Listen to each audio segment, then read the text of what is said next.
छाप रखी है। और बैंकों में कितनी जमा हुई? 14,85,000 करोड़ रुपए। तो वो कहते हुए उनको शर्म आती है, वो कहते हैं 99.8% करेंसी हमारे पास जमा हो गई। उसके अलावा 25,000 करोड़ रुपए नेपाल में बाकी थे, श्रीलंका में बाकी थे, बांग्लादेश में बाकी थे। और उसके बावजूद कितनी जो पुरानी करेंसी थी वो हमारी नदियों में पाई गई, बाद में पकड़ी गई। तो इसका मतलब हमारे पास करेंसी कहां से आई वो?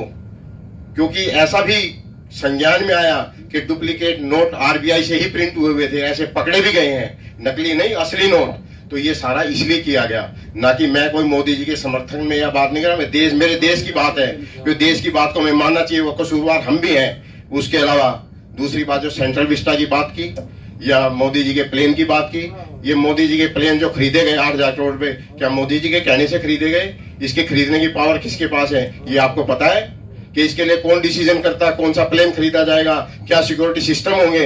ये सिक्योरिटी सिस्टम हमारे जो अधिकारी वर्ग है वो डिसाइड करते हैं सिक्योरिटी के लिए। उसमें आर्मी के ऑफिसर्स भी होते हैं, ना कि सीबीआई भी होती है। सीबीआई तो बहुत कम होती है, आर्मी ऑफिसर्स और जो हमारे जो दूसरे उच्च अधिकारी हैं जिनको बहुत अधिकार प्राप्त है, मोदी के बराबर अधिकार प्राप्त है, वो डिसाइड करते हैं कि हवाई जहाज कौन सा खरीदना उनकी सिक्योरिटी के लिए। रही बात सेंट्रल विस्टा की, सेंट्रल विस्टा कोई मोदी जी ने के ड्रीम प्रोजेक्ट नहीं था, पहले से था। और उसमें जितने भी आपने शायद देखा होगा, दिल्ली में जितनी मिनिस्ट्री के ऑफिस है उस सेंट्रल विस्टा में आते हैं, उसका कितना किराया बचेगा ये भी आप जान लीजिए कि उससे कितना देश का किराया बचेगा, कितना आने जाने का संसाधन बचेगा। उसके अलावा रही बात, आपने जो बात कही अविश्वसनीयता की, मोदी जी इलेक्शन जीत के आए 2015 में प्रथम बार, 303 सीटें आई। क्यों आई? उस टाइम तो मोदी जी नहीं थे कहीं भी पावर में, एक चीफ मिनिस्टर थे गुजरात के। क्या उन्होंने इतने पैसे बांट दिए कि उनके 303 सीटें आ गई? वो हम लोगों ने वोटें दी, चाहे बिक के दिया, मोदी जी ने पैसे नहीं बांटे। क्यों वोटें दी? क्यों हमारे अंदर आक्रोश था, हिंदुओं में आक्रोश था। हिंदुओं का मतलब मेरा हिंदू से या किसी क्रिश्चियन से या किसी मुस्लिम से नहीं है, क्योंकि हम लोगों के आक्रोश था। क्योंकि हमारे माननीय प्रधानमंत्री, पूर्व प्रधानमंत्री सरदार जी मनमोहन सिंह जी ने क्या कहा कि सबसे पहला हक मुसलमानों का है प्रॉपर्टी पे।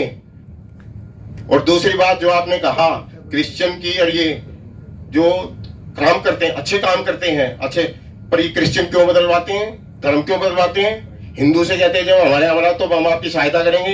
ये पैसे कहां से आते हैं? ये क्रिश्चियनिटी का जो बदलाव हुआ उससे भी हमारे विस्थापित हुए। जब देश आजाद हुआ, मुस्लिम हमारे यहाँ 7% थे, आज 20% से ज्यादा हैं। आप आज भी दिल्ली जैसे शहर में चलिए, किसी मुस्लिम मोहल्ले में चलिए, बिजली की कुंडियां लगी हुई हैं। आज इतनी सख्ती होने के बावजूद भी आप वहां पे जाके रेड करके दिखाइए, आपको पता लग जाएगा कि वहां पे मुस्लिम मोहल्लों में कैसे रेड होती है। ये है अराजकता। नहीं, आज भी सर मेरे पास प्रूफ है, नहीं मेरे पास प्रूफ है, मैं आज भी करवाता हूँ। नहीं आज भी है, आज भी है, आज भी है। चलो मैं मान लेता हूँ आपकी बात मेरी बात गलत हो सकती है, करवा सकते हैं। ये प्रूफ है, अखबार की कटिंग से दूंगा आपको। आपकी बात गलत है। जैन साहब, अखबार की कटिंग, ये देश हिंदुस्तानी है, हमारी पर्सनल विचारधारा का कोई भारत है, मैं खुद ठीक कह रहा हूँ, भारत है। भाई साहब ऐसा है, इस विषय पे मैं बहुत ज्यादा कुछ नहीं कहा, जो मेरे मन में था मैंने, हमारा देश भारत है, इतना ही सबका है, इतना ही आपका, इतना ही मेरा, इतना। पर विदेश कैसे पैदा होता, मैं वो बात कर रहा हूँ। मुझे मुसलमान से कोई लेना देना, वो मेरा भाई, मेरे मित्र है, मेरे साथ आते हैं। ठीक है,